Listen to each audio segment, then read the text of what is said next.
Welcome to Loren Reads to You. Today, I am reading The Bedtime Killer by Loren Malloy. Make sure you're following and or subscribing wherever you're watching or listening to this. And if you haven't heard chapters 1 through 25 yet, you might want to pause this and go watch or listen to those and then come back to this. Otherwise, get ready, get comfy, get cozy, and let's get into it. Chapter 26. It had been 3 weeks since Julie Winthrop was found mangled and violated. The detectives were now sifting through all the old cold case files matching the M.O. at all, as well as all the new evidence and files.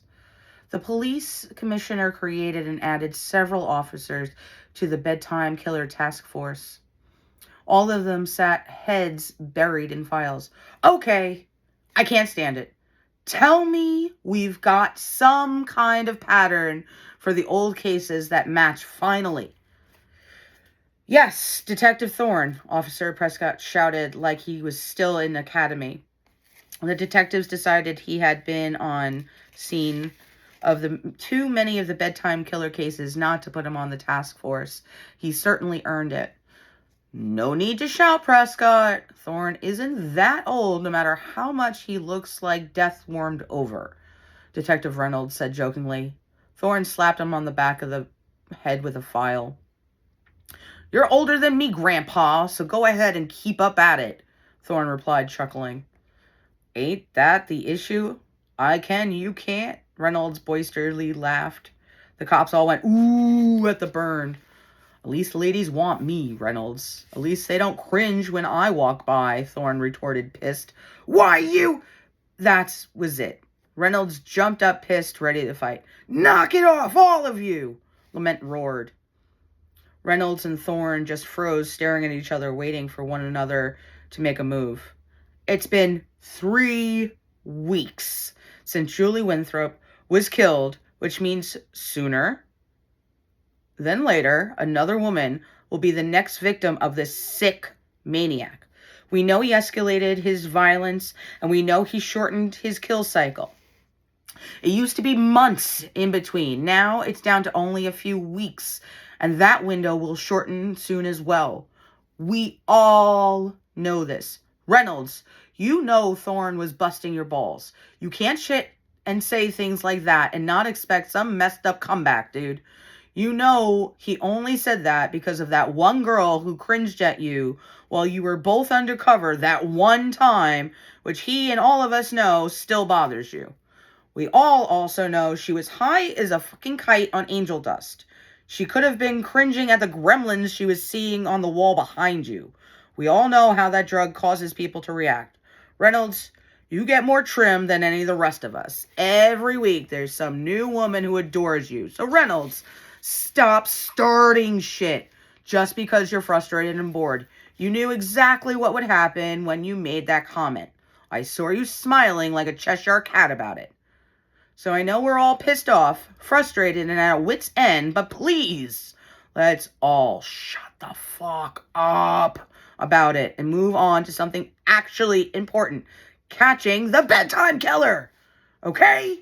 Lament questioned demandingly while turning red in the face. The collective, embarrassed, emerged from the men. Somehow, Lament always was the one to end the arguments.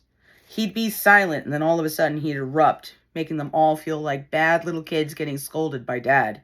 Okay then, let's continue, Lament said as he pulled on his shirt lapels like a general. Even if we discover who his father is, and that our hypothesis is right that the Bedtime Killer is repeating a learned MO, we might not find his son in time before the next woman is killed. We still haven't a single lead on who this maniac is or where he's located. Please, someone, tell me something new they discovered about this case or evidence so that we can move forward, please. Lament exclaimed, lacing both his hands on top of his head in frustration, like that was the only thing holding his head to his neck at the moment.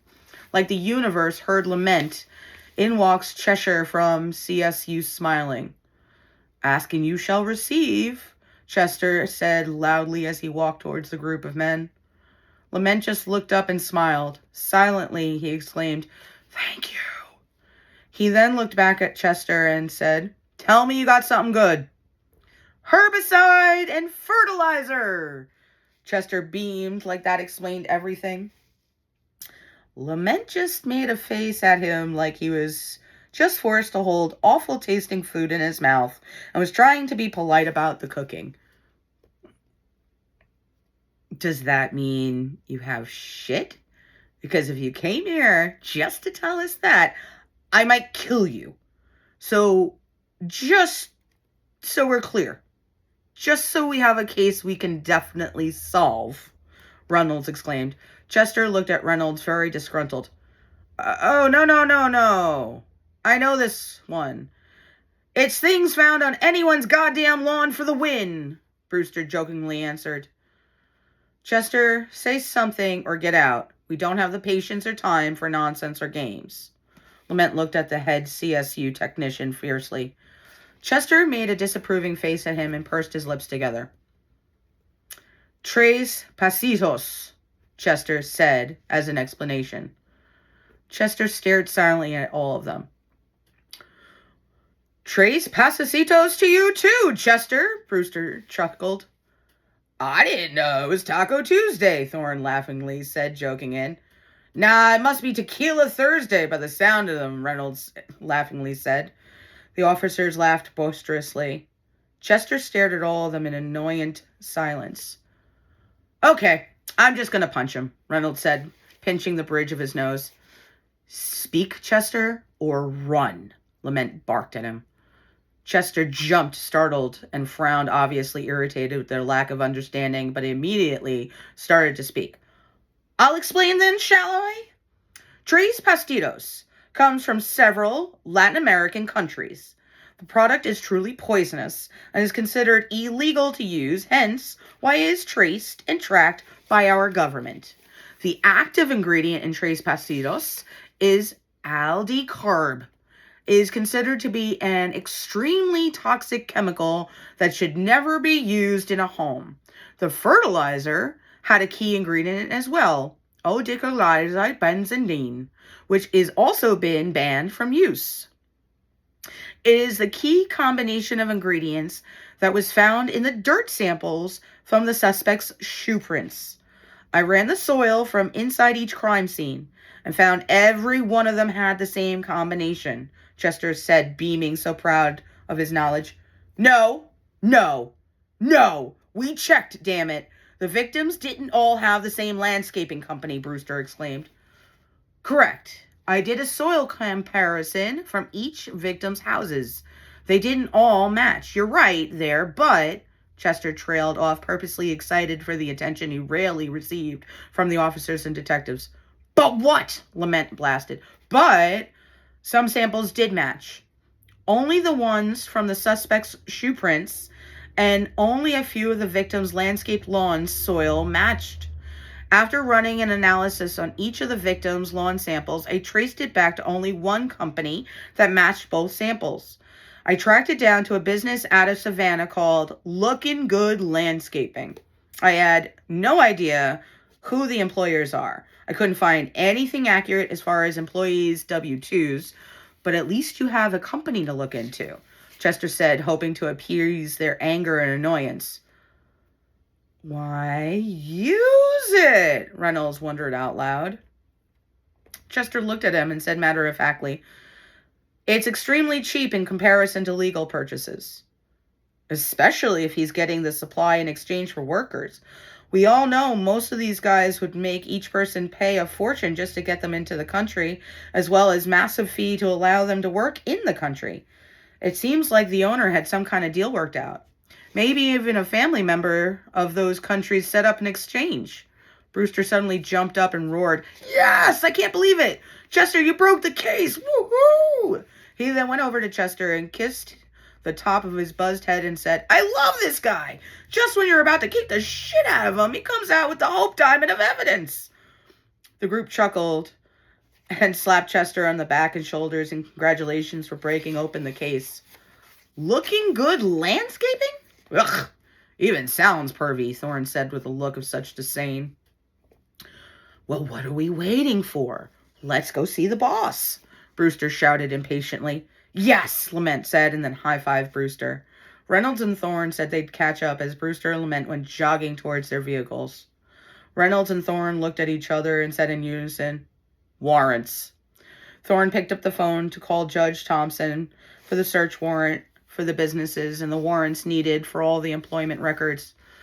Reynolds listened to Thorne say, I'll hold, before saying out loud, Let 'em ride in guns blazing. Haven't they realized no one is saved until we, the cavalry, arrive? Can't do anything but bitch at them until we get those warrants. Thorne chuckled. Yeah, this ain't the kind of boss who will be helpful. I mean, illegal herbicides and fertilizers, and Chester couldn't find employee records online? You know we're going to have a problem with this guy no matter what, but at least they can yell at the boss instead of at us.